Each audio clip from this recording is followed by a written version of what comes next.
petit moment folie avant d'en parler d'un sujet bien plus sérieux. Je m'installe et on discute de ça.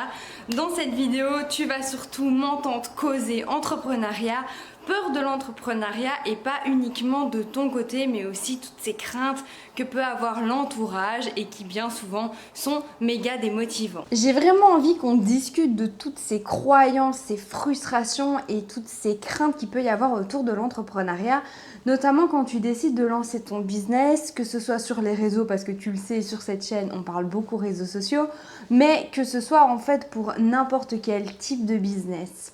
Je discutais avec une amie lors d'un lunch, Sarah d'ailleurs si tu passes par là, et on discutait justement de la frayeur que peut avoir l'entourage sur les actions qu'on met en place pour devenir freelance, entrepreneur et donc relativement libre financièrement ou du moins hors salariat. Je trouve qu'il faut comprendre deux choses, c'est que toi en tant que nouveau freelance, tu dois quand même être conscient que oui, il y a des risques, que oui, tu peux pas te lancer comme ça du jour au lendemain sans avoir bien étudié la proposition, sans avoir bien réfléchi à si tu serais capable d'en vivre du jour au lendemain, parce que toutes les activités ne te permettent pas d'en vivre exclusivement dès que tu as lancé ton activité ou ton business. Forcément, moi, regarde, quand je me suis lancée en tant que community manager, au bout de 6 mois, j'étais toujours pas capable de vivre uniquement grâce à mon business parce que ben voilà, il faut apprendre, il faut prospecter,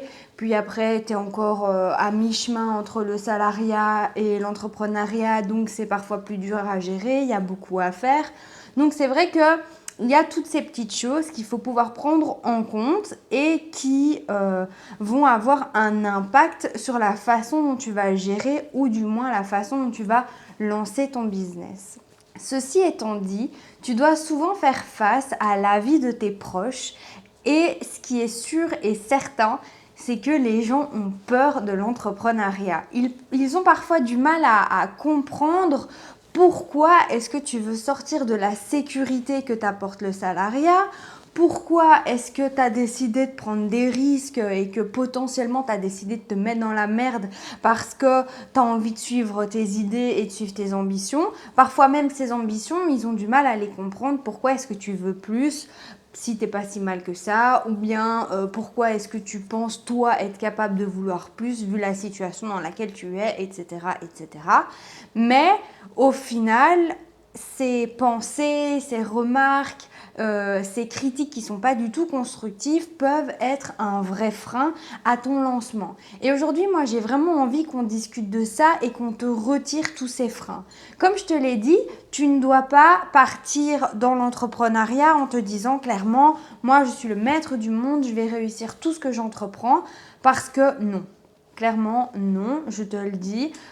Les gens qui ont très bien réussi du jour au lendemain, souvent, ils ont eu plusieurs mois, plusieurs années à développer des choses, à les rater, les améliorer, faire finalement un lancement qui, oui, marche du tonnerre et qui a lancé, je dirais, tout ce côté réussite. Parce que finalement, la réussite, c'est des entraînements, des entraînements, des entraînements. L'entrepreneuriat, c'est la même chose qu'un sport de haut niveau. Aucun athlète a tout réussi dans sa vie, aucun athlète a eu facile à chaque entraînement.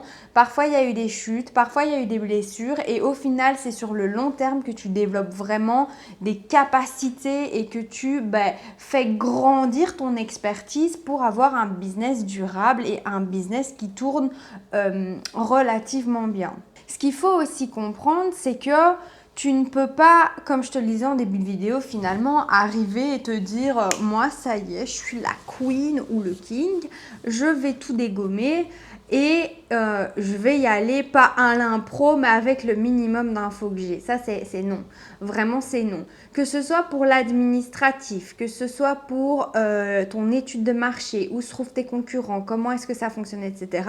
Il faut vraiment que tu arrives avec un plan détaillé. Ne te lance pas dans l'océan comme ça si déjà tu sais pas nager correctement et si en plus de ça tu n'as aucune je sais pas moi, aucun apprentissage nautique et que tu sais juste pas où est-ce que tu es, parce que c'est ce qui arrive quand tu lances ton business. Tu es vraiment dans un océan d'informations entre ce que te demande l'administration, ce que te demande l'État, ce que te demandent les clients, ce que doit comporter X ou Y contrat.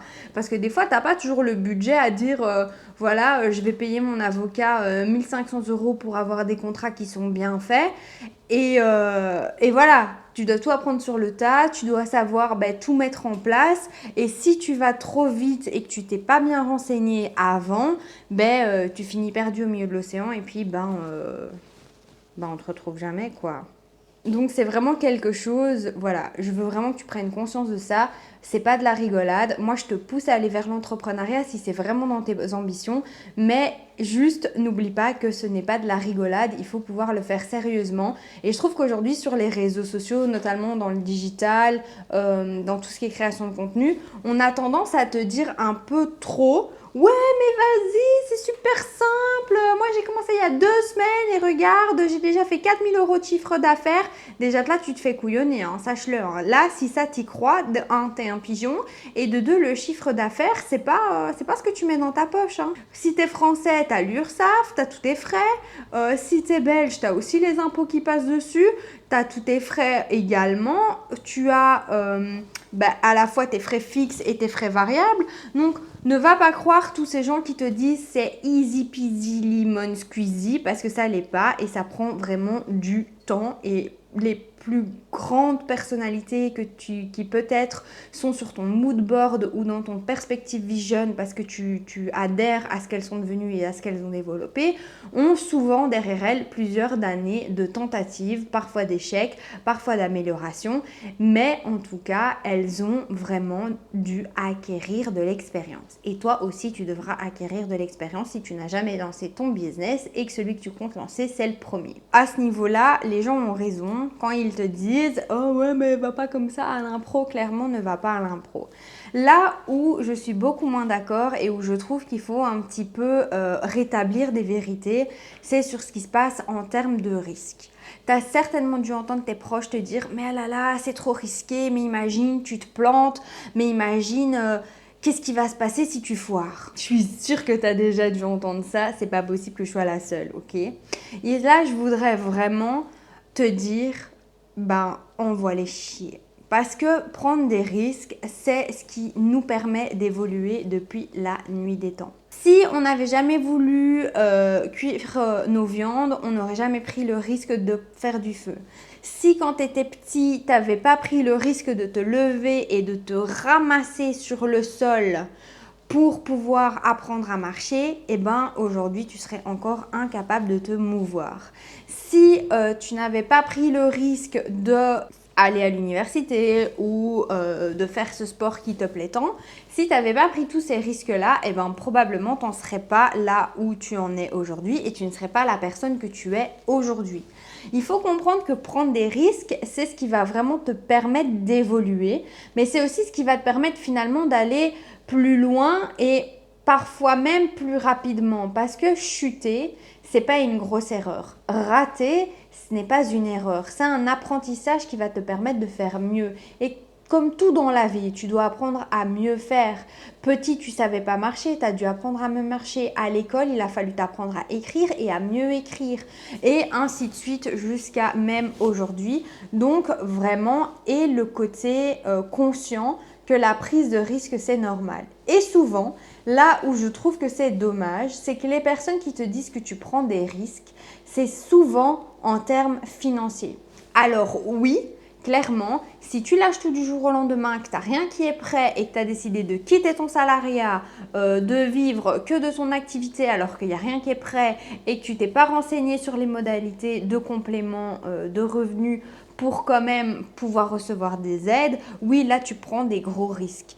Mais si tu as étudié ton cas, que tu t'es préparé, comme je te le disais en début de vidéo, tu n'es pas censé prendre des risques démesurés. Bien sûr que tu risques de perdre de l'argent. Bien sûr que la première année, tu risques peut-être de à peine rembourser tes frais parce que peut-être tu auras fait des erreurs, peut-être que tu auras fait trop de frais par rapport à ce que tu devais, mais parce que voilà, le matériel, les logiciels, tout ce qui va avec et qui parfois demande un investissement et que oui, si ça ne fonctionne pas alors que tu as mis un investissement dedans, tu risques de perdre de l'argent. Mais est-ce que le fait de perdre de l'argent en début d'activité comme ça ça doit vraiment te freiner à bosser, à lutter pour avoir la vie que tu veux.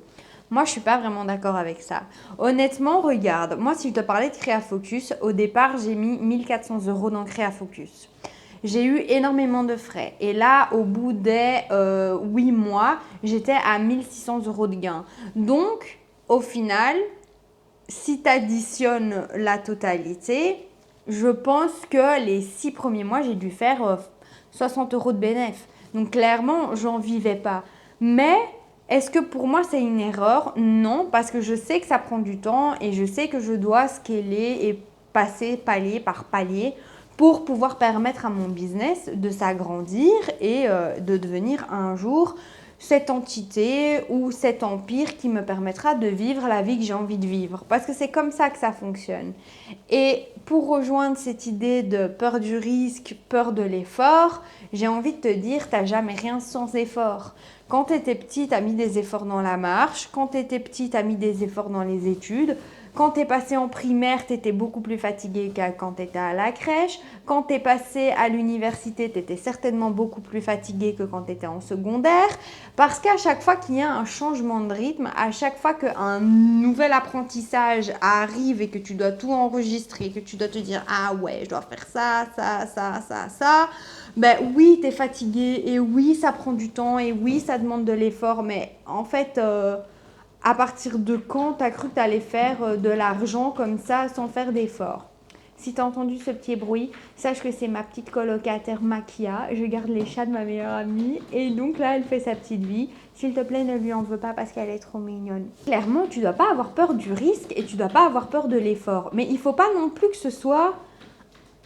Allez, comment dire, il faut pas non plus que ce soit naïf, il faut pas que ce soit impensé. Il faut vraiment, je suis même pas sûre que ça existe ça, mais il faut vraiment que tu te dises, ok, je mets autant. Si après autant de temps, j'ai pas remboursé mon investissement ou que je n'ai pas fait de bénéfice et qu'en fait je vois que ben voilà, c'est le calme plat, j'accumule les frais sans jamais aucune rentrée. Là, il va peut-être falloir arrêter ou du moins reprendre ta stratégie et vraiment te poser les bonnes questions, les bonnes bases. Ce qu'il faut comprendre au-delà de l'effort et du risque, c'est que ton entourage a souvent peur que tu ne sois pas capable de faire ce que eux-mêmes n'ont jamais eu le cran peut-être de développer ou n'ont jamais eu le cran de faire. Et ça, il faut leur dire très clairement dès le départ, écoutez, soit vous me suivez dans mon business, soit s'il vous plaît, ne m'en parlez pas parce que voilà, ça freine, c'est démotivant. Il n'y a rien de pire que de recevoir à chaque fois des messages aussi... allez, comment dire, aussi peu motivant, aussi peu constructif, parce qu'en fait, ça te freine dans ton mindset et dans ton business. Et Dieu sait que pour scaler ton business, il va falloir un mindset d'acier. Et donc, dis-leur directement, écoutez, soit vous m'en parlez positivement et vous vous y intéressez positivement, soit on laisse tomber cette conversation et quand tout ira bien et que tout sera bien mis en place, on en reparlera et je vous expliquerai et là vous me donnerez vos avis déjà si toi tu as envie de les entendre parce qu'en fait c'est pas du tout obligatoire. Donc voilà, je sais que c'était une super courte vidéo, mais je trouvais ça hyper important et j'avais pas envie de laisser filer l'idée. Donc dis-moi ce que tu en as pensé de ce petit chit-chat à l'impro et donne-moi ton avis en commentaire par rapport justement à tous ces commentaires que tu peux recevoir de ton entourage. Qu'est-ce que tu en penses? Qu'est-ce qui te freine? Et peut-être avec quel type de crainte est-ce que la commu peut t'aider pour pouvoir booster ton business de plus en plus? Bref, j'y vais parce que là, c'est l'heure de ma petite marche de midi. Donc, je te fais des bisous. Mouah.